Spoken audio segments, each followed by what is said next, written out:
Dans cette exposition Écran-Écran, on a choisi de faire dialoguer différents corpus de travaux, des corpus couleurs réalisés à partir de 2000, donc à la suite de tes travaux antérieurs qu'on connaît beaucoup mieux, en noir et blanc, en sépia, et avec toujours cette espèce de flottement, de flou qui était constitutif de tes œuvres. Je travaillais beaucoup avec le miroir qui est dans le lieu que je photographie.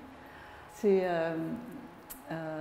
pas nécessairement la façon que j'ai cadré l'image, c'est aussi la façon qu'on ne peut pas vraiment comprendre l'espace. Et je pense que c'est vraiment quelque chose que j'ai commencé à faire avec la photographie en couleur. Une difficulté à comprendre l'espace, effectivement, qui revient dans tous les travaux qu'on va voir dans cette exposition, et qui commence avec notre œuvre d'entrée Untitled, donc une œuvre sans titre. C'est la seule œuvre sans titre de l'exposition, d'ailleurs. Oui, normalement, je trouve un titre, mais là, je n'ai pas trouvé. C'est finalement intéressant parce qu'elle est perturbante sur le plan spatial. On a l'impression que tu regardes toujours à côté des choses que normalement on devrait regarder. Par exemple, on voit une œuvre à gauche, mais ce qui t'intéresse, c'est les zones à côté du point de vue normal.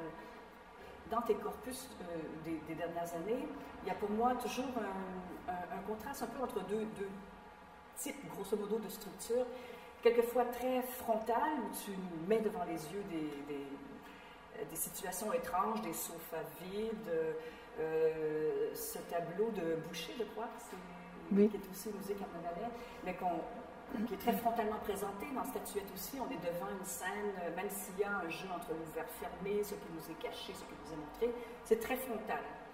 Et en opposition, des espaces souvent qui quelquefois, comme je dis, j'aimerais dire qu'ils tanguent, qu'ils basculent, mais légèrement, un peu comme si on était en bateau, qui me rappelle d'ailleurs toujours ton bateau de 1986, qui est une œuvre de tes œuvres emblématiques. Donc, il y a quelque chose où on est toujours à côté, un peu en bascule, pas très solide, ou au contraire, très solidement, frontalement devant un objet. Je suis toujours très, très, très conscient de toutes les traditions dans la photographie, comment on prend une photo. Et parce que je travaille avec le snapshot, la prise de vue sur le vif, mais le résultat ne nécessairement nous fait croire que j'ai vraiment pas cadré l'image dans une façon très très particulière. C'est vraiment la structure du lieu, la structure qui se propose. Évidemment, je ne prends pas juste une photo, je prends plusieurs pour apprendre littéralement comment on peut faire une photo qui révèle comment je me sens vis-à-vis de qu'est-ce que je regarde. Il y a un élément qui revient beaucoup dans cette exposition. Il a aussi conduit le choix des œuvres.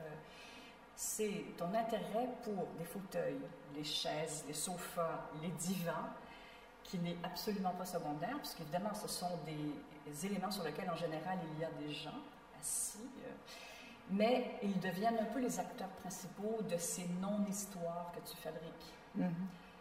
Est-ce que tu dirais qu'il y a une dimension vraiment presque théâtrale ou scénique dans cette utilisation-là, ou tu ne vois pas du tout ça de cette manière? C'est bon qu'on est devant celui-là, parce que je l'ai appelé Waiting, alors en attendant, et je pense qu'il y a toujours quelque chose dans mes photos qui parle de l'attente, qui parle de quelque chose qui doit arriver, mais qui n'arrive jamais. On ne sait pas pourquoi on regarde ça, et ça c'est l'autre chose. C'est dans l'espace, il y a l'aspect l'attente, mais il y a à la fin l'inconfort et la question pourquoi est-ce qu'on regarde ça. C'est comme l'action n'est pas proposée nécessairement. Oui, oui. Mais effectivement, Waiting, il y a quelque chose d'autre, c'est que c'est très inconfortable, c'est particulièrement scénique, cette image-là, par rapport aux autres. Et puis, moi, je trouve important que cette porte soit entrouverte, puisque là, il y a vraiment l'idée de coulisses qui apparaît dans cette œuvre. C'est le théâtre du récit qui s'expose, mais ce n'est jamais le récit, jamais.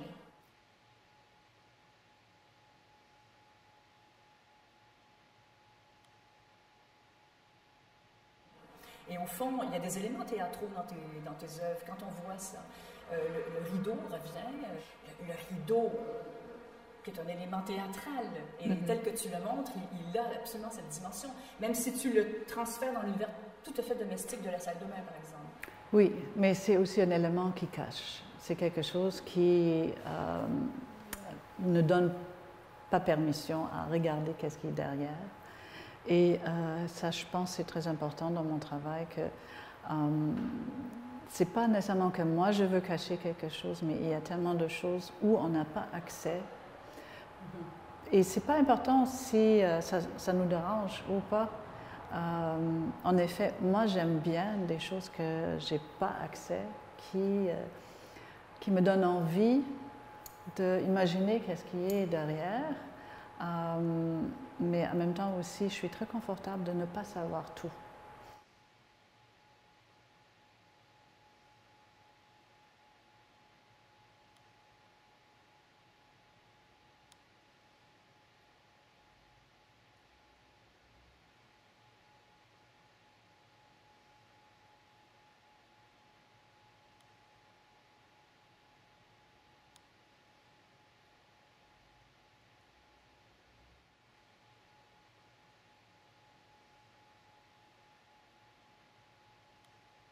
Privation, un corpus que tu réalises en 2001, important parce que c'est celui qui te fait passer, je pense, vers la technologie numérique.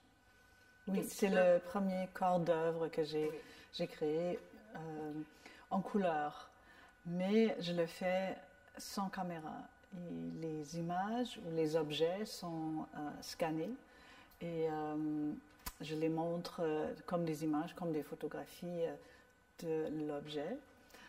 C'est d'ailleurs très ambigu. Est-ce que c'est l'objet que j'ai photographié ou alors il y a beaucoup de questions qui me reviennent là-dessus. Mais c'est simplement ça qui m'a permis d'avoir un enregistrement de l'objet, de le neutraliser, de le rendre un document comme un livre. Qu'est-ce que, à mon avis, le numérique nous montre ou nous donne aujourd'hui, c'est pas une photo qui a une matérialité, qui a une qualité, mais c'est quelque chose qui est une reproduction. Et qu'est-ce qui m'intéresse dans cette série, c'est vraiment qu'on a une reproduction d'une reproduction d'une reproduction.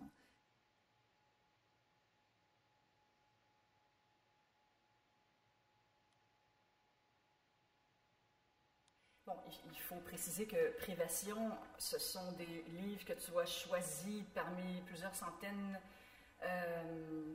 d'ouvrages brûlés lors d'un incendie qui a eu lieu chez toi. C'est une opération de réparation, mais sans pathos du tout.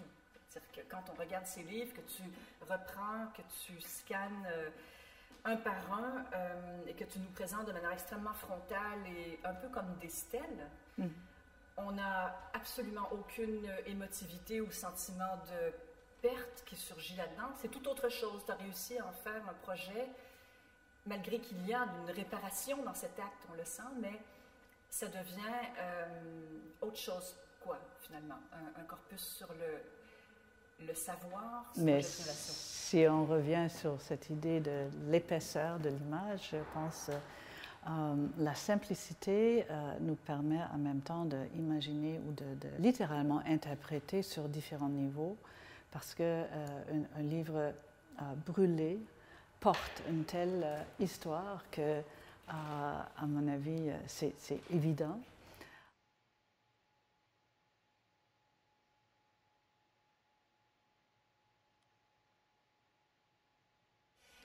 L'épaisseur du plan, ici, est intéressante parce que c'est à la fois les plis du livre, les replis, Et donc là, on a un condensé où on comprend qu'on ne pourra pas jamais ouvrir le livre. Il est comme un morceau massif et dense. Il est devenu vraiment un objet. On ne peut plus regarder à l'intérieur. Il est un coffret, il est un écrin, d'où le titre de cette exposition qui est écran. Mais aussi, cette épaisseur, on la retrouve dans les rideaux, comme dans Bleu ici, rideau de cinéma, mais ça nous rappelle cette idée qu'on s'intéresse aussi au rideau de théâtre qui revient, le rideau revient dans ton œuvre sous maintes formes. Il y a là aussi une épaisseur du plan, d'un autre ordre, mais avec lequel Privation dialogue très bien, je trouve. Le rideau, en soi, tient tout seul. C'est lui qui compte dans cette œuvre. Il cache bien sûr quelque chose, on peut l'imaginer, l'image pourrait apparaître derrière, vu que c'est un rideau de cinéma. Mais tu t'intéresses à cette épaisseur qui est près de nous et qui est en soi très, très pleine pour toi. Mm-hmm. Très, très pleine parce qu'on revient à la même chose comme l'inaccessibilité nous donne une certaine attente ou un désir de voir. Effectivement, c'est toujours quelque chose qui me fascine et que je construis dans tous mes œuvres, en fait. Ça implique que je dois aussi, si je veux chercher ça chez le spectateur, je dois cacher quelque chose. Mais les dispositifs qui me sont disponibles, c'est les rideaux, c'est le fait qu'on regarde juste la façade de quelque chose. Et je pense que ça vient aussi de mon travail antérieur où je vois le surface de l'image juste comme un écran qui nous permet de rentrer dans quelque chose, dans un autre monde, dans une autre façon de voir le monde. Il faut évidemment aussi à ce moment-là montrer une autre façon de voir.